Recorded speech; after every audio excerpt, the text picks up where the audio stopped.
Alhamdulillahi Rabbil Alameen, as-salatu was-salamu ala khatimin nabiyyin wa ala alihi wa sahbihi ajma'in, amma ba'd. Fa'udhu billahi minash shaitanir rajim, bismillahir rahmanir rahim. Qala Allah ta'ala fi Surah Al-Aaraf, Ud'u rabbakum tadarru'an wa khufiyah, إنه لا يحب المعتدين.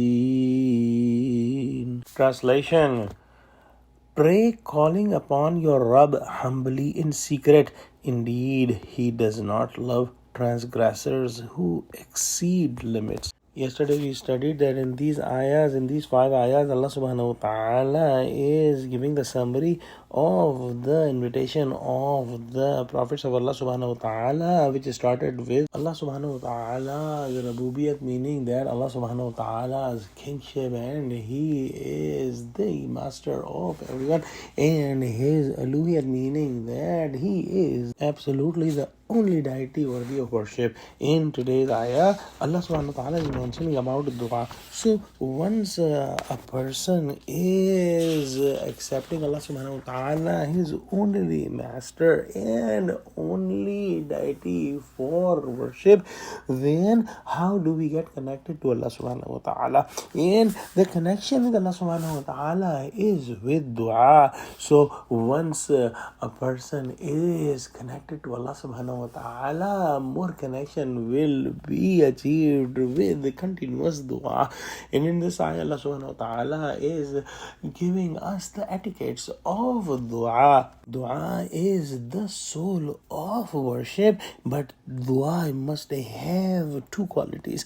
The first quality mentioned here is tadarru'. And if we do the research of Arabic grammar of this world, we will find that it has a concept of asking to Allah subhanahu wa ta'ala the way a baby is asking milk to his mother, and in his attitude there is absolute humility and there is lots of talab or need. So with tadarru', it is also mentioned here that dua should be asked in secrecy, without raising the voice and without calling it loud, because somebody is doing dua like that, there is a risk of showing off. So this is not only with dua but with every good deed.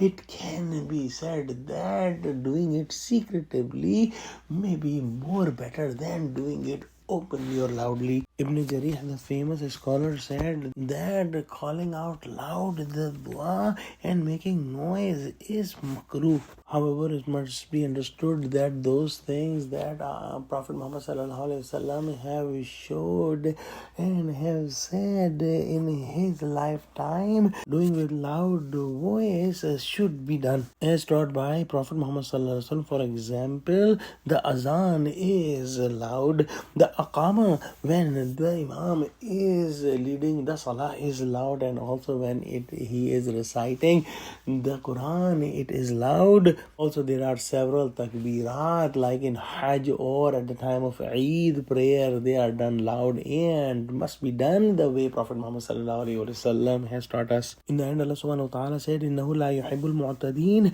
that Allah subhanahu wa ta'ala does not like those who cross the limits, and this is true for everything, and it is true for the dua as well, that dua should not be increased in the limits, and the scholars have said that it may have many meanings, including asking dua about something that is haram, asking dua that is something funny or unnatural, like somebody asking for 10 arms or 10 feet, or asking anything against the commandments of Allah subhanahu wa ta'ala and His Messenger is haram, or this means crossing the limits. In a beautiful hadith, Prophet Muhammad sallallahu alaihi wasallam said that inna asra'ad du'ai ijabatan da'awatu ghaibin li ghaib, meaning the most quick quickly accepted dua is the one that is done by the unseen for the unseen. So if we ask dua for our brothers, sisters, and children in difficulty in the other part of the world, it will be accepted very quickly. Oh Allah, help us understand Quran. Ameen. Wa akhiru da'wana alhamdulillahi rabbil alamin. Assalamu alaikum.